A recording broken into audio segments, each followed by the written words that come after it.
Well, good morning, everyone.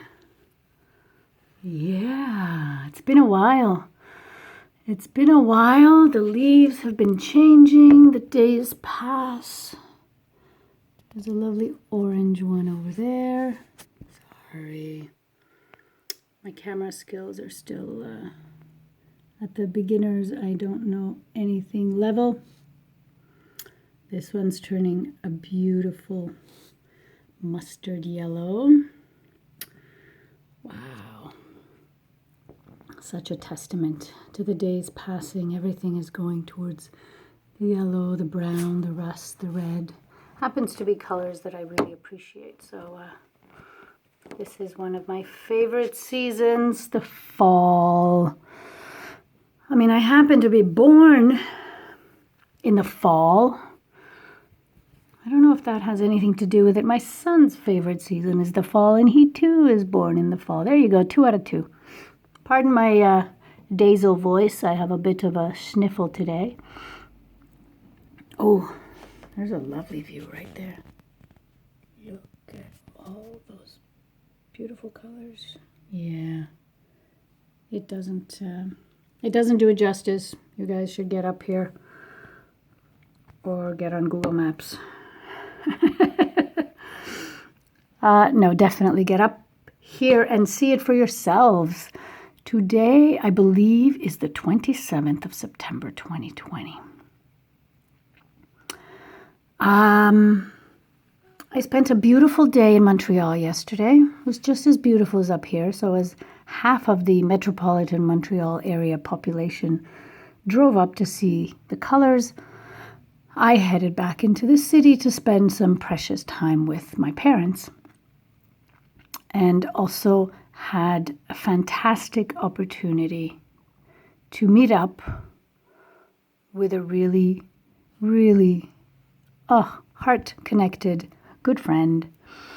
And we took a long walk in NDG, my old stomping grounds, and I was even invited in. Yes. I was invited inside the home. I'm teasing here, for a lovely Caesar salad, a lovely impromptu dinner. And then I drove back. I guess what I want to talk about today, in part, is the impact of those couple of hours of reconnecting with her, not on Messenger, not on Zoom, not by email, not even by phone. To see her, to hear her, to oh my goodness, there's just nothing like it, people. There's nothing like it. We are so starved of that human connection. This has become the new normal. Hearing or watching on a screen or on a device our friends and loved ones, business partners, colleagues as well, clients, suppliers, everybody. But now I'm really talking at the heart level. As she mentioned today in a messenger text, she was still feeling the afterglow of our time together. And that is so very true. It went to nourish something that has been severely malnourished in this 2020, with this sort of semi-obligatory distance that has been created between us. And it hurts, I believe, each and every, oh, look at those leaves fall. Each and every heart aches from this, whether we know it or not, whether we acknowledge it or not, whether we're aware of it or not. That is simply my opinion, my belief. And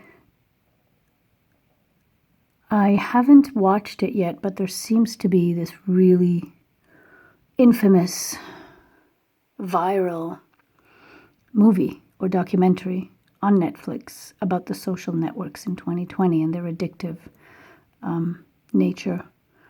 And there's no doubt that even the most well-intentional, well-intended, well-meaning person that wants to keep their feet on the ground and breathe the fresh air and insist on face-to-face human connection, we have all had to a certain extent, resort to our devices. Again, so many are working online. And I guess my main message today would be to be gentle with yourselves. If you berate yourselves for being on your phone or tablet or computer way too much, understandably so. You know, it's one of those things that we would all want to curb, like, you know, the intake of alcohol or cigarettes or chocolate or sweets or whatever it is that we are trying to do less of. But just to be mindful that chances are that most of the time that we spend, at least those of us I think that are listening to me, most of the time that we spend is spent communicating with other people. And that is so important and pivotal right now. We would all prefer to meet, like my friend and I met last night, taking a walk and having a lovely dinner together. We would all much prefer to do that, I believe. And it is far more nourishing. However, at this time, I feel that the importance of remaining connected, the importance of maintaining these connections to our friends and loved ones is greater than what we might call, you know, a little bit of an addiction to technology. I believe that for some of us, and you each know what your situation is, as much as I agree that the telephones and the iPads, and they certainly do create addiction, that the dings and the dongs and the likes and the, yeah, definitely, there is addiction to that. But I guess I'm talking to those of us who before 2020 were making a pretty reasonable use of these tools for communication and technology and research and knowledge and whatever else we were doing.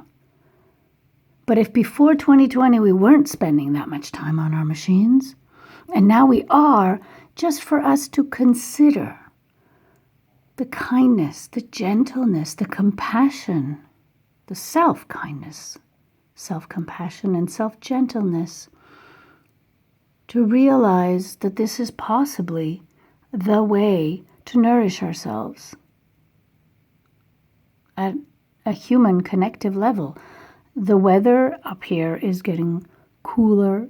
It will be more difficult to go for walks with friends or to meet outside on a terrace or have a picnic at the park.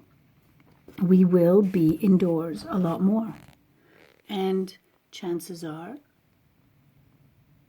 we will be communicating and connecting to people through these mediums. I still think it's better than watching the news, but that's just me. There's still another human being directly involved, and I'm very good with that.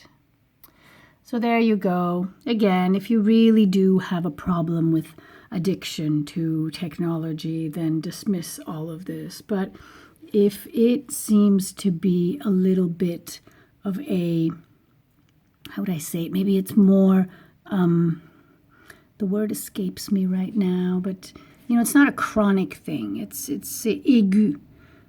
It's just something that's been happening in the past year because there's people you want to reach out to and you can't physically see, and so this is a good way to do it. So yeah, I'm beginning to repeat myself. I'd rather not. So I will bid you all good day, good day. Have a beautiful Sunday. Try to keep your vibes high. Drop into your heart. Listen to Matt Kahn. Say I love you to yourselves. Forgive. Allow what is. We are living in such crunch times. There is so much being asked and demanded of us at all levels. I would never encourage anyone to lower, their standards. I'm just asking for flexibility, and especially for self-compassion. Because what we now consider to be normal, these measures and the confinement and the masks and the distancing, we've gotten, unfortunately, relatively used to that. But that is far, far, far from our natural human state. And so all of these measures create a lack of connection, which for now,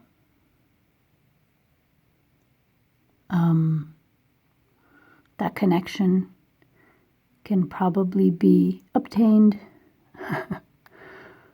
through chats and video calls and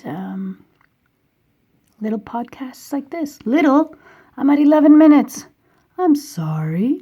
I send you a lot of love, and let love be the last word I use. Love, love, love.